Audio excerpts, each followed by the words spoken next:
This installment of the Look Back series is about the Prohibition era, which ran for 13 long, not-so-dry years from January 17, 1920 until officially December 5, 1933.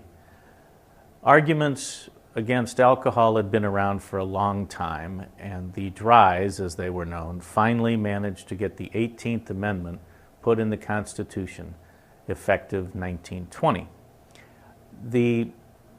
The people in places like St. Louis simply did not embrace it.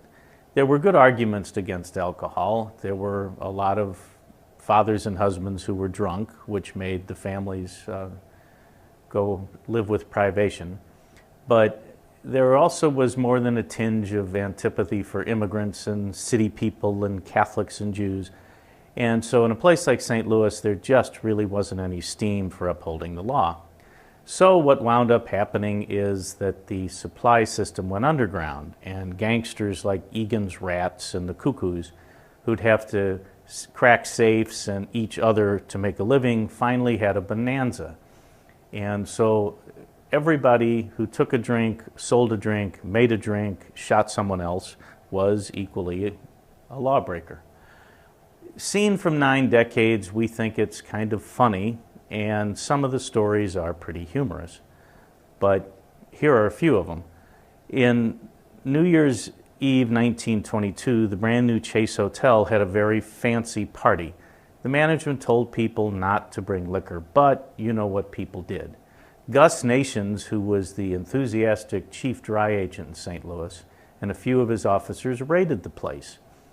One of the officers unfortunately grabbed a woman's gown, thinking it might have been a floor-length tablecloth, and there was instant pandemonium.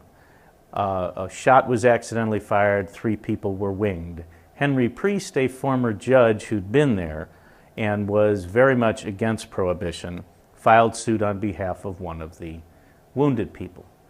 The other case in St. Louis was the Jack Daniel whiskey milking case. Jack Daniels moved up here from Tennessee in 1910 when that state went dry. When the nation went dry, there were now 1,000 barrels of good whiskey nobody could touch except pharmacies with prescriptions.